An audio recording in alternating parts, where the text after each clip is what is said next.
Hello, everybody. I'm Jim Caselli of Fiscal TV. Today we have with us Brianna Lee of the Fiscal CMO, and she's going to talk to us about the July 2020 release of the SCO STO integrated solution. Welcome, Brianna.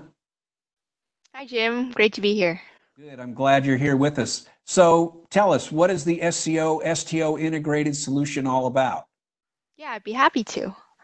So, the State Controller's Office and the State Treasurer's Office are going to be continuing to integrate with Fiscal for the July 2020 release. The July 2020 release is bringing in a few major pieces of functionality to Fiscal that will impact departments. Which parts of the July 2020 release will impact departments? We have grouped the functions coming in the July 2020 release into three areas. 1. New Fiscal and SCO legacy integration items. 2. Cash validation appropriation control. And 3. The plans of financial adjustment Pfa Interface. I think it's best to go through each of these one by one. Sounds like a good idea to me. So let's start with this. How are the Fiscal and SCO legacy integrations changing? Fiscal will be releasing 2 additional Fiscal and SCO integration items: advances and additional TCs to the SCO legacy transactions interface, GL 108. And what are we referring to when we talk about advances? When we talk about advances, we are referring to the instances where departments pay for something upfront, or in advance, so to speak. For Fiscal departments, this typically means taking money from the appropriation at the beginning of the year and then recording the budget upfront. How do departments process advances today? Today, when SCO receives a notice of advance, a TC40, SCO first enters the advance into SCO legacy and shares the SCO JE with the department. Departments then enter a catch-up journal to record the prepayment. Lastly, departments contact Fiscal Service Center to create a budget journal to record the changes to appropriation due to the advance. There are no changes to the current processes of agencies sending notices of advances to SCO. Okay, tell me then, what will be changing with advances? What is changing in July 2020 is when SCO receives a notice of advance, a TC40, SCO first entered the advance into SCO legacy and share the SCO JE with the department. The new Fiscal advances functionality then automatically performs the transactions to account for the advance in Fiscal. As a result of the changes to advances, there will be no more need to record catch-up GL journals for advances or to request Fiscal to create budget journals on behalf of your department. However, departments should know that they may need to reclassify their advanced GL journals. And which types of advances do these changes apply to? These changes will apply to ORF, SCIF, DGS, and general advances. How these things are recorded in Fiscal may differ, but the important piece for departments to remember is that the advances will be recorded on their behalf. That sounds like it'll save departments some time. How about the changes to the SCO legacy transactions interface, GL 108? The SCO legacy transactions interface, GL 108, will begin to be used for TC29 SMIF transfers, SMC SMD, and for TC39 direct transfers initiated by the Fiscal direct transfer process, in addition to any previous transactions. Okay, SMIF transfers, SMC, SMD. What are those about? So to give some background, the surplus money investment fund, the SMIF transfers, are used to record credits and debits related to the SMIF program. The accounting transactions for the SMIF transfers will now be automatically recorded in Fiscal using data from SCO Legacy. The big change for departments is that these transactions will be posted under the statewide BU instead of the departmental BU. Because SMC SMD will now be recorded in the statewide BU 000, there is no need for fund administrators to record catch-up GL journals for SMIF transfers under their department BU as they do today. Okay, so that's BU0000.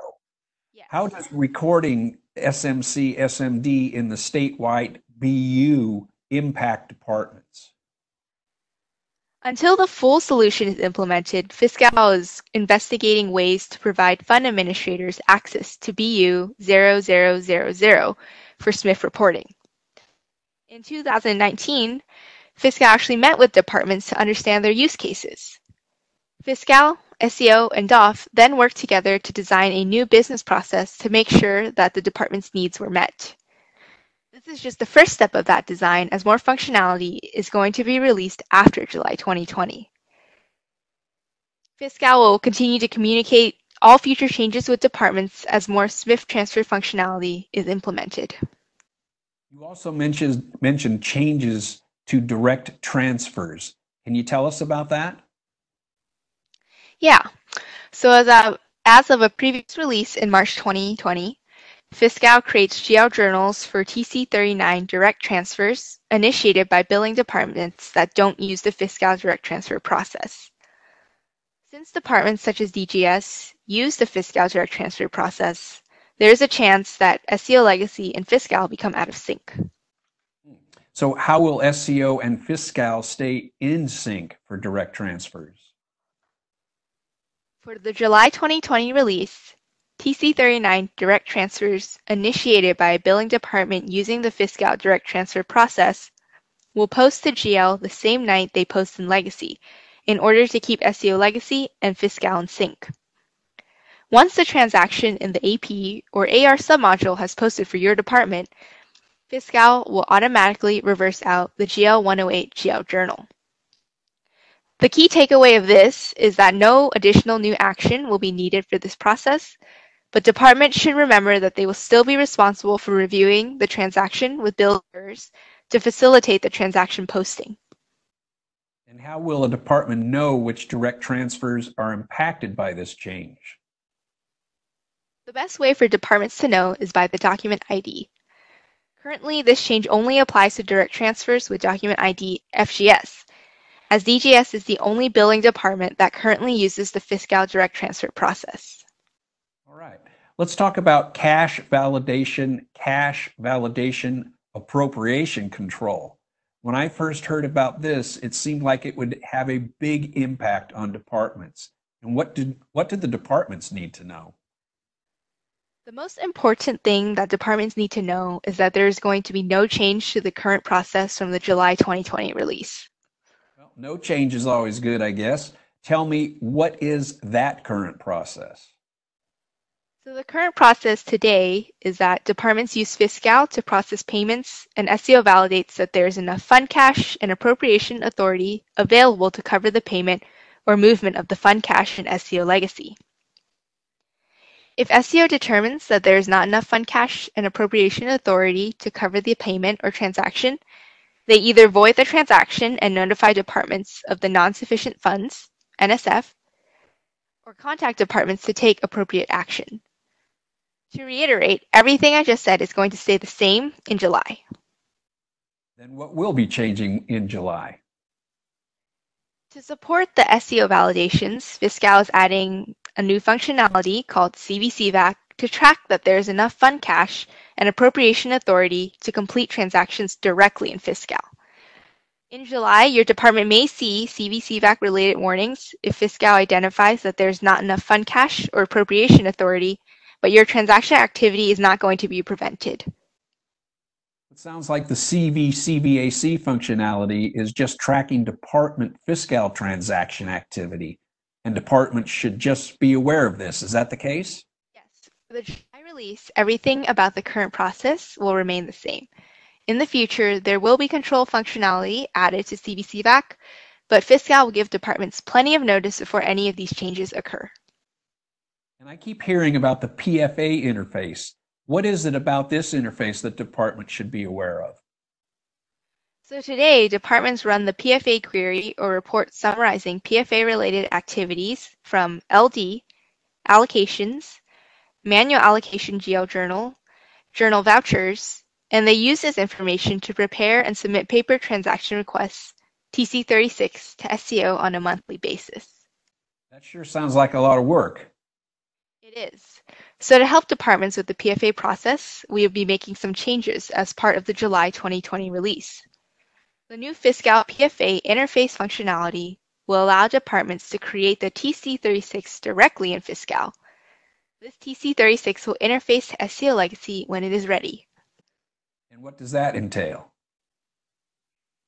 So the process will go something like this. Departments will first visit a new page for the PFA interface in Fiscal to review pending PFA transactions for each given month. Within this page, departments can select which PFA transactions to send or interface to SCO. Fiscal will create a TC36 with legacy appropriation values for departments to preview, showing what would be interfaced. Departments then will review and certify the transactions. And then lastly, when the TC36 is ready, it will interface to SCO Legacy. Departments can also visit the PFA page at any time to review history of their PFA transactions. And as we close out, how will all of these changes impact our old friends month-end closed and year-end close? I think it's best to break this out into two parts. First part is for fiscal year 2019 to 2020, there will be one change to accrual reversals process that departments perform as part of the year-end close. To help departments with this, we will be creating training content that will be shared with departments soon. And for fiscal year 2020 to 2021, changes to the PFA process will impact month-end close. We will share more information on changes to year-end close for fiscal year 2020 to 2021, closer to year-end next year. Brianna, thanks so much for all of this great information. And of course, I'm sure the departments will be happy to know that you guys are getting all the information for them ahead of time that they'll need to get themselves through these changes. Again, thanks very much for being with us and sharing all this information.